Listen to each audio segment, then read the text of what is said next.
Bonjour à tous, bonjour à toi. J'espère que tu vas bien. J'espère également que tu auras apprécié ces petits sketchs dans les guidances temporelles et qu'elles t'auront mis le sourire. J'ai eu quelques retours et apparemment ça a été apprécié. On se retrouve aujourd'hui pour une vidéo sur les énergies lunaires de l'élément air en chacun de nous, ainsi que les signes associés que sont le Gémeaux, la Balance et le Verseau. Des énergies lunaires, c'est-à-dire une nouvelle lune du 30 avril et une pleine lune du 16 mai avec des énergies qui nous promettent des énergies très spéciales. Mais avant cela, je tenais à t'exprimer ma gratitude pour tes likes, tes vues, tes partages, tes abonnements. Et si ce n'est déjà fait, je t'invite à cliquer sur la petite cloche, ce qui te permettra d'être alerté de la parution des vidéos en temps réel. Aussi, je rappelle qu'il s'agit des énergies collectives et que cela peut ne pas parler à tout le monde. Et pour terminer, si tu souhaites une lecture individuelle, tu retrouveras mes coordonnées à la fin de la vidéo. Et c'est parti, découvrons ces énergies lunaires que nous allons traverser.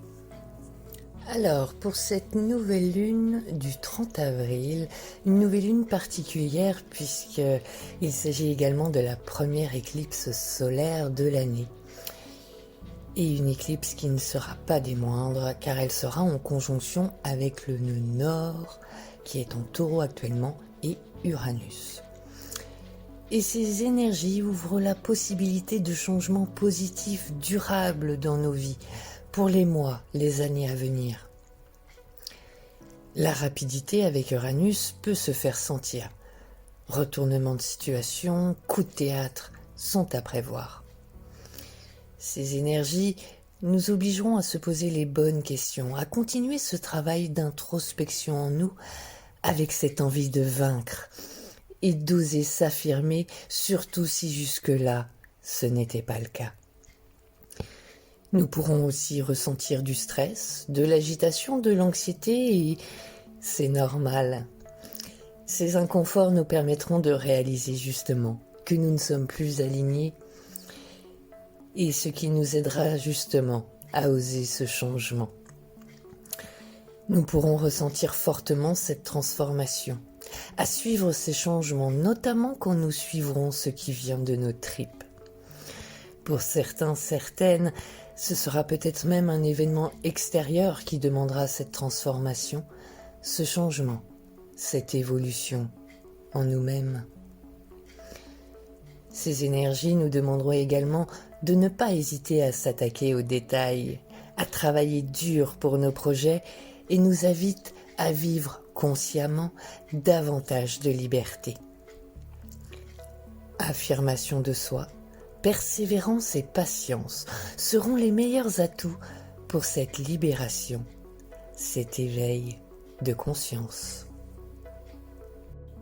Cette nouvelle lune pour l'élément air nous proposera d'assumer notre véritable puissance, de ne plus dissimuler qui et ce que nous sommes, mais de briller de toutes nos couleurs, car ce moment est propice à la réalisation de nos rêves et à toute forme de magie. Alors, ouvrons notre esprit à de plus grandes possibilités. Et si la nuit est claire, sortons et levons les yeux au ciel.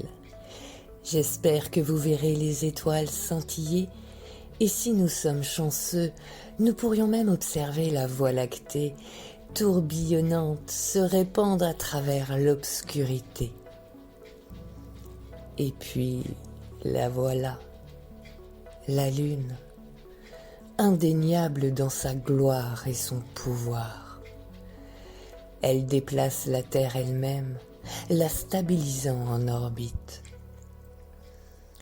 Elle joue avec les mers, elle est l'objet de dévotion, l'inspiration de nombreux poèmes, le royaume des déesses, et elle était là, témoin silencieux, lorsque le tout premier humain s'est levé sur deux jambes et l'a vénéré.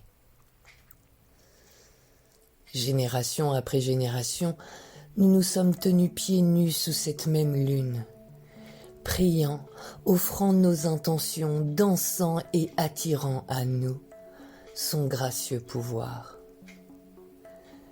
Nous sommes faits de la même matière tourbillonnante qu'une étoile. Nous sommes pure possibilité, en constant changement, renouvellement et transformation.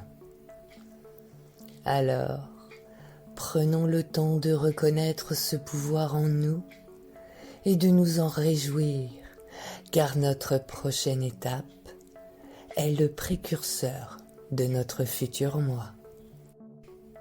Et profitons de ce voyage, car ces énergies lunaires nous proposent de cultiver notre patience et d'éviter les pièges de l'autogratification. Là aussi, elles nous demandent de ralentir, de prendre notre temps. Les choses avancent à leur rythme, même si nous ne pouvons pas encore les voir. La patience, c'est une sorte de foi en l'avenir. C'est avoir foi en la fleur, en regardant la graine. Cette nouvelle lune nous demandera de voir au-delà du livre posé devant nous, du diplôme qui est à la clé. Même sous les courbatures d'un dur entraînement, on se focalise sur le résultat en pensant aux fruits de ce labeur. La patience nous accompagne tout le long, nous apprend à vivre avec grâce le processus de manifestation, de la transformation qui est à l'œuvre. Dès lors que nous intégrons ce pouvoir de la patience, nous saisissons qu'il y a davantage à gagner d'une qualité profonde et intégrée, plutôt qu'une gratification instantanée. Il est plus difficile d'être patient dans la maîtrise d'un nouvel apprentissage qui demande du temps et des efforts. Pourtant, c'est là que naît la véritable beauté de la patience, dans ce grand pouvoir de la douceur. Et profitons des plaisirs de la vie. Recherchons l'allégresse en nous concentrant sur ce qui nous rend heureux, heureuses. Engageons-nous seulement dans des activités que nous trouvons agréables. Car il se peut que dans notre quête d'une vie meilleure, nous ayons peu à peu oublié comment prendre réellement plaisir à ce que nous faisons. Nous nous sommes laissés distraire par le quotidien et la vie peut facilement nous surcharger de demandes diverses. Et notre esprit rationnel semble avoir besoin de chaque minute de notre journée pour y faire face. Résultat des courses, le plaisir s'est vu relégué à la dernière place, ou s'est transformé en tendance destructrice, comme le fait d'abuser de l'alcool, des drogues, des médicaments, de la nourriture, etc. Une grande partie du plaisir consiste à lâcher prise. Mais cela ne veut pas dire se rendre ou abandonner ou céder. Cela signifie simplement que nous mettons de côté nos obligations, notre stress et nos inquiétudes pour un temps, pour nous immerger dans quelque chose de joyeux qui nous procure du bien-être. Si nous ne permettons pas d'éprouver du plaisir, que ce soit sous forme de rire, de jeu, de sensualité ou de développement de nos talents, nous vivons à demi torturés par un manque. Au fil du temps, nous devenons donc moins efficaces dans notre vie émotionnelle et professionnelle si nous ne recevons jamais de doses régulières de plaisir. Et nos ancêtres connaissaient l'importance du plaisir dans la formation d'un esprit et d'un corps sain. des dieux et des déesses étaient entièrement consacrés au bonheur et au plaisir de la vie, comme la déesse égyptienne Hathor, dont les temples étaient des lieux emplis de chants et de beauté. De petits temples étaient même placés en son honneur à l'extérieur des temples dédiés à d'autres divinités majeures, afin que les fidèles puissent retrouver leur bonne humeur avant d'aller les prier et les idolâtrer. Les Égyptiens savaient qu'un esprit positif et détendu est le premier pas vers une connexion spirituelle positive. Et après une éclipse solaire en nouvelle lune, nous voici sous cette pleine lune, mais pas n'importe laquelle, car il s'agit de la pleine lune du Vésak. Et cette pleine lune du Vésak est le jour le plus sacré pour des millions de bouddhistes à travers le monde.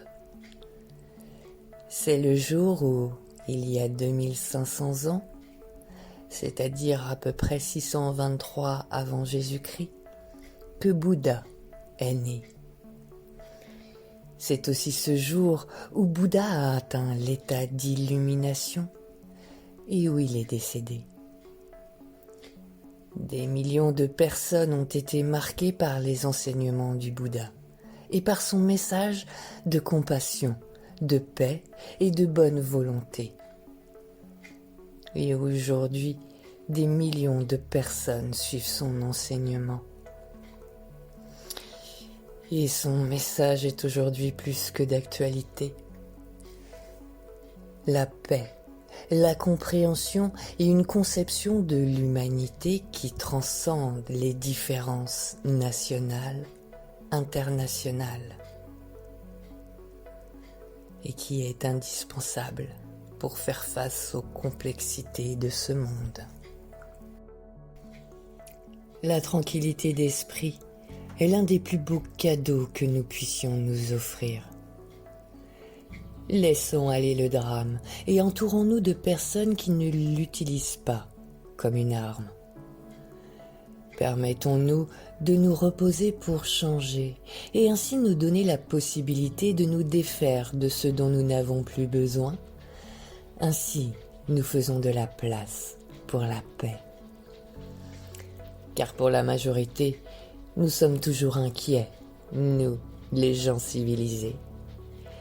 Constamment stimulés ou pas suffisamment. Nous rencontrons des difficultés pour dormir. Et pour certaines, nous nous traitons nous-mêmes en nous gavant d'appareils technologiques, de drames, de travail, etc. Nous recherchons la paix, mais nous n'avons aucune idée sur la façon de s'y prendre. La paix peut commencer par des décisions simples, comme décider que nous ne pouvons pas tout contrôler. Les stoïciens grecs avaient adopté une stratégie qui consiste à diviser les problèmes en deux catégories. Ce que je peux contrôler et ce sur quoi je n'ai aucun contrôle. Alors, pensons à nos problèmes actuels, les plus urgents et les plus préoccupants, à ces situations qui nous empêchent de fermer l'œil la nuit, puis trions-les et plaçons-les dans les catégories appropriées avec honnêteté et perspicacité. Nous constaterons que la plupart de nos problèmes s'inscrivent dans la seconde rubrique.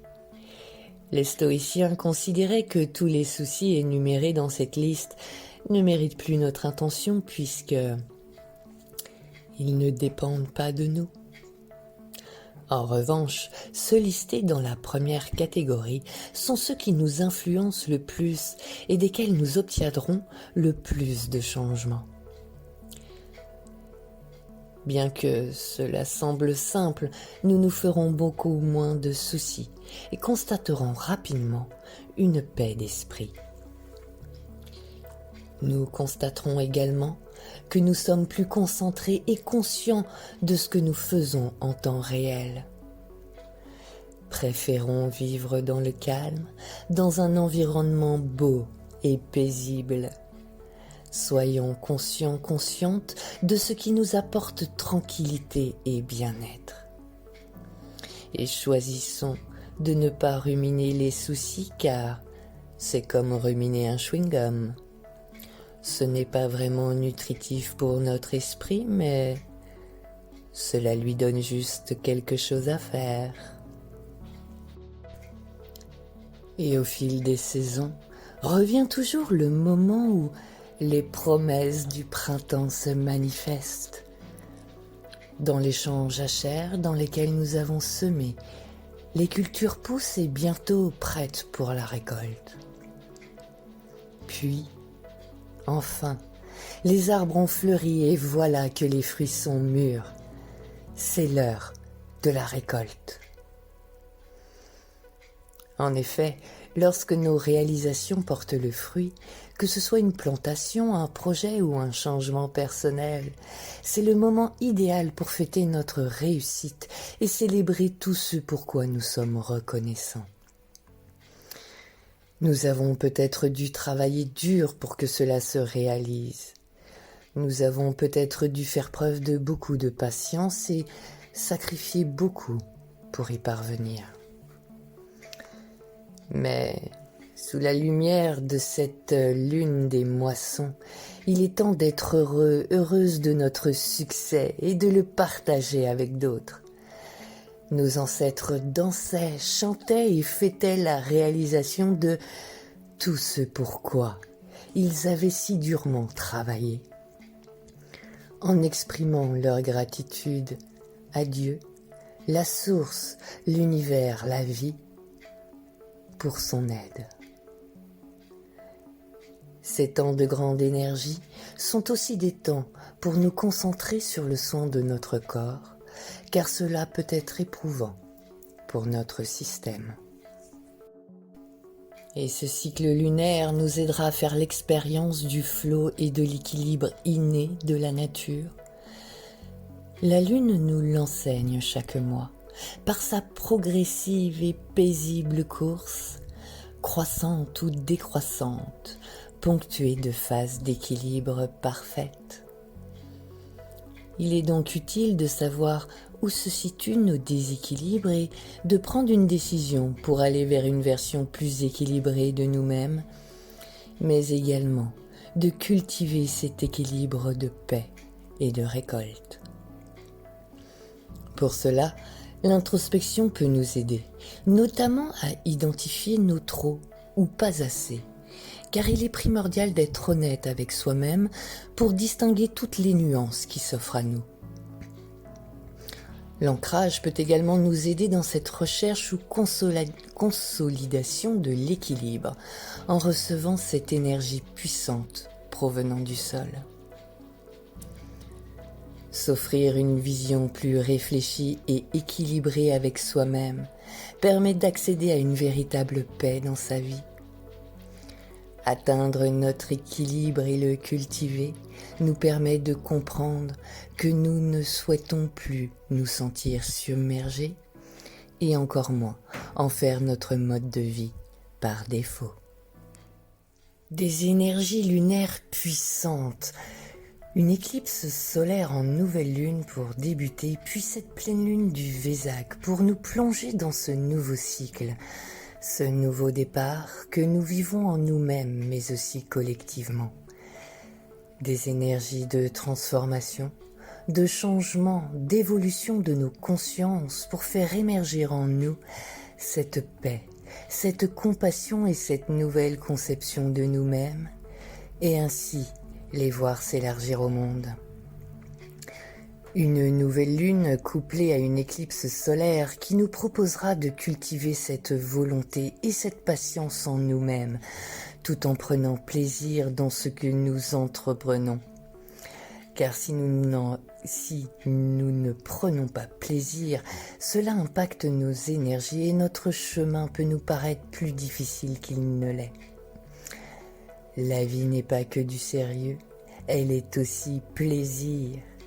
Le plaisir de sentir le soleil chauffer sa peau, de sentir le vent caresser nos cheveux, le plaisir de sentir toutes ces odeurs florales accompagnées de ces chants d'oiseaux, le plaisir de partager et de rire entre amis, le plaisir de se laisser séduire, le plaisir de s'abandonner à la vie et d'en récolter tous ses fruits.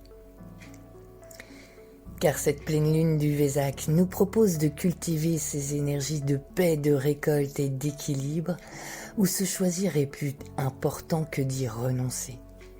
Car choisir, c'est aussi renoncer à cette autre direction. Nous préférerons alors cultiver cette paix en nous-mêmes pour la voir se déployer dans notre quotidien et en récolter les fruits, dont cet équilibre nécessaire à sa pérennisation en nous-mêmes. Et avant de se quitter, je souhaitais te partager ce poème, cette ode au chat de Pablo Neruda. En effet, je trouve que ce poème résonne plutôt pas mal avec ces énergies lunaires.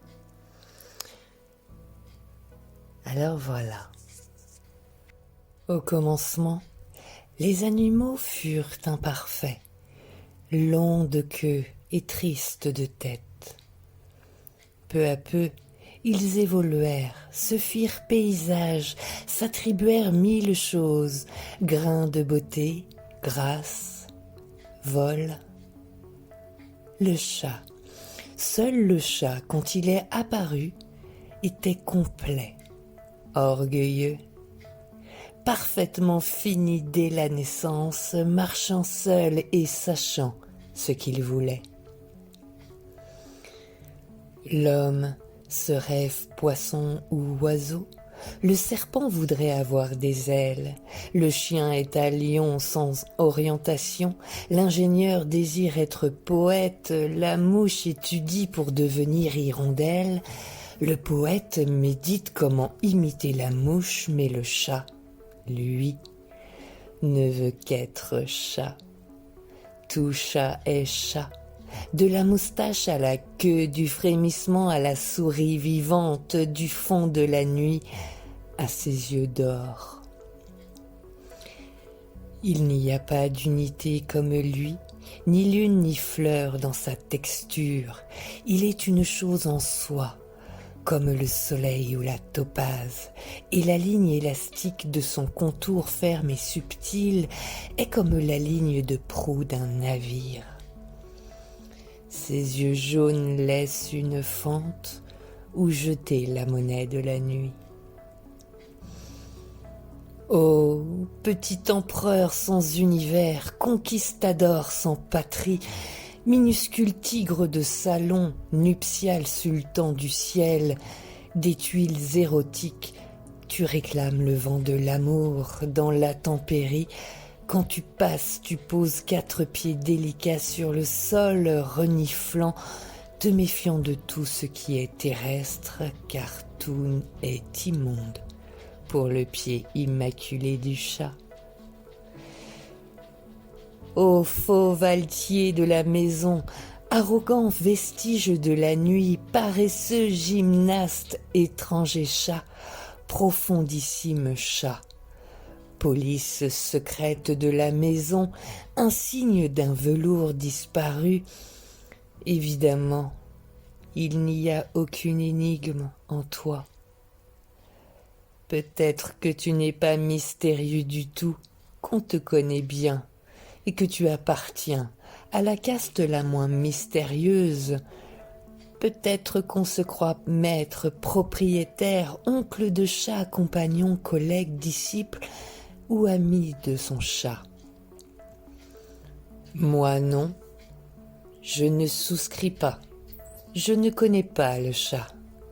Je sais tout de la vie, de son archipel, la mer et la ville incalculable, la botanique, la luxure des gynécées, le plus et le moins des mathématiques, le monde englouti des volcans, l'écorce irréelle du crocodile, la bonté ignorée du pompier, l'atavisme bleu du sacerdoce, mais je ne peux déchiffrer un chat. Ma raison glisse sur son indifférence, ses yeux sont en chiffres d'or. Je te souhaite une très belle journée ou une très belle soirée. Tout dépendra à l'heure à laquelle tu regarderas cette vidéo. Je t'embrasse. Bisous bisous.